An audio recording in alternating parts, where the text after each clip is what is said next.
le nom de Guillaume de la Palice est parvenu jusqu'à nous.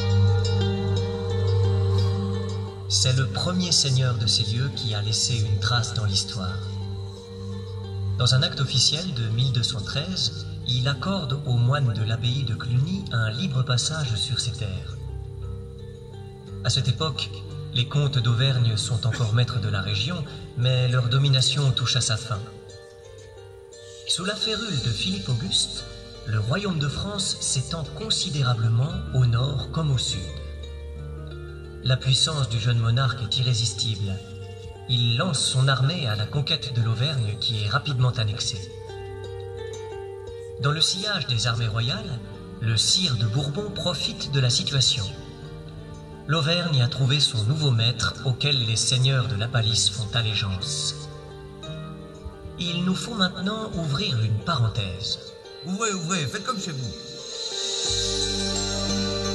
Prenons de la hauteur et révisons notre histoire de France. Lorsque Charles IV meurt en 1328 sans héritier mâle, une grave question se pose. À qui reviendra la couronne ?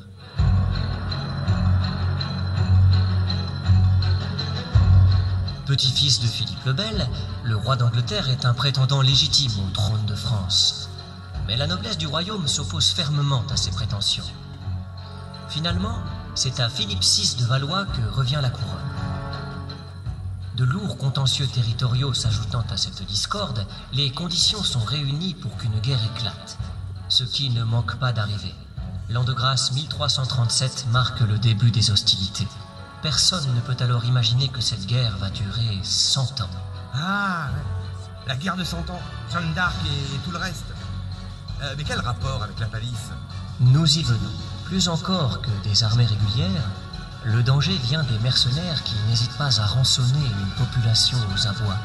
Ces soudards sans foi ni loi n'épargnent personne. Durant cette longue guerre, les campagnes connaissent une crise profonde. À la menace constante des brigands de passage s'ajoutent mauvaises récoltes et épidémies. Tout le système féodal est désorganisé. Certains seigneurs, pour maintenir leur rang, augmentent les impôts, ce qui attise un peu plus la colère des populations. C'est ainsi que les habitants de la Palice vont contester, devant le Parlement de Paris, les prétentions de leurs seigneurs qui souhaitent augmenter les taxes. On ignore qui aura gain de cause. En revanche, on sait que, quelques années plus tard, Louis de Culan, seigneur de la Palice, vend contre 6000 écus d'or sa seigneurie.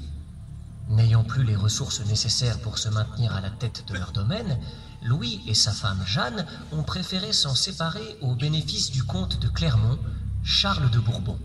Encore un Bourbon? Un Bourbon seigneur de la Palice? Certes, mais pas pour longtemps. En effet, 2 ans après cette acquisition, la Palice va encore changer de main. Et c'est là qu'entre en scène un personnage qui marquera l'histoire de la Palice, Jacques de Chabannes. Connais pas. Moi non plus. Et pourtant, il fut un véritable héros en son temps. Lorsque Charles de Bourbon décide de revendre la seigneurie de la Palice, il pense aussitôt à son frère d'armes, Jacques de Chabannes. Ils ont guerroyé ensemble contre les Anglais et éprouvent l'un pour l'autre une profonde amitié. Jacques de Chabannes est un grand guerrier, compagnon de Jeanne d'Arc. Il s'est couvert de gloire aux côtés de la Pucelle.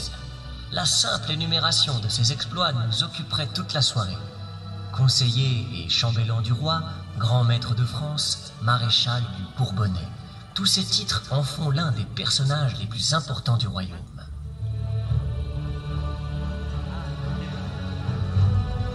Ainsi, ce prestigieux soldat devient-il le nouveau seigneur de la Palice le 18 mars 1430 très exactement.